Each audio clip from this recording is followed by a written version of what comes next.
जो लोग आजादी के आंदोलन में हिस्सा नहीं लिए, जिन्होंने इस देश के लिए शहादत नहीं दी, जो जेलों में नहीं गए, फांसी पे नहीं चढ़े, वो लोग जो उस वक्त अंग्रेजों की मुखबिरी किया करते थे, आज गद्दी पर बैठ करके फिर से लोगों को आपस में लड़ा रहे हैं, लोगों के बीच में नफरत फैला रहे हैं।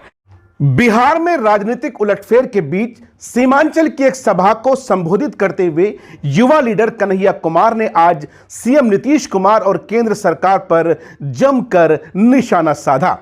कन्हैया कुमार ने अपने संबोधन में कहा कि जो काम अंग्रेजों ने किया वही काम देश की मौजूदा सरकार कर रही है।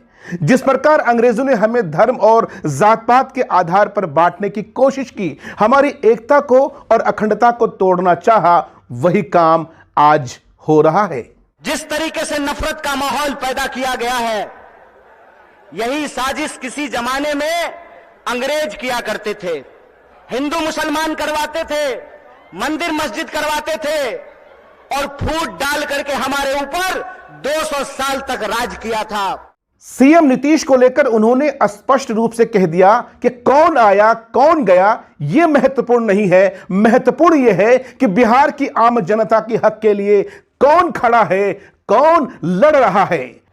आज हमको मीडिया के एक साथी पूछ रहे थे कि नीतीश जी आपको छोड़ करके चले गए, इस पर आप क्या कहना चाहते हैं।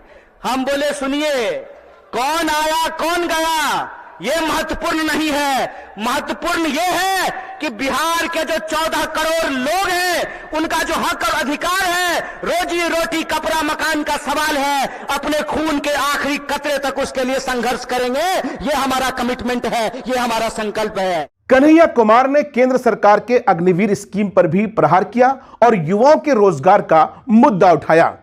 अग्निवीर लाई सरकार और अग्निवीर में सरकार ने कहा कि 4 साल के लिए नौकरी देंगे। क्या सिपाही जी, 4 साल के लिए आपको नौकरी मिलेगा, लीजिएगा। प्रधानमंत्री बनेगा 5 साल के लिए और सेना का जवान बनेगा 4 साल के लिए। बोलिए बेईमानी है कि नहीं है ये। अपने संबोधन के दौरान कन्हैया कुमार ने वोट की अहमियत समझाते हुए आमजनों से हुकूमत से सवाल पूछने का आह्वान किया। यह जो वोट का अधिकार है, इस वोट के अधिकार का हमको इस्तेमाल करना पड़ेगा। अगर वो हमारे वोट का इस्तेमाल कर रहे हैं अपने बच्चों का भविष्य बनाने के लिए, तो आपको अपने वोट का अधिकार का इस्तेमाल करना पड़ेगा अपने बच्चों का भविष्य बनाने के लिए। कन्हैया कुमार के भाषण में किसानों का भी दर्द दिखा। उन्होंने कहा कि जब पूंजीपतियों का कर्जा माफ हो सकता है तो किसानों का क्यों नहीं हो सकता। अगर इस देश के पूंजीपतियों का 12 लाख करोड़ कर्जा माफ किया जा सकता है तो आपको किसानों का कर्जा माफ करना पड़ेगा, उनके फसल का पूरा दाम देना पड़ेगा। अगर इस देश में सबको न्यूनतम मजदूरी मिल सकती है तो हम कहते हैं कि मजदूरों को भी न्यूनतम मजदूरी देना पड़ेगा।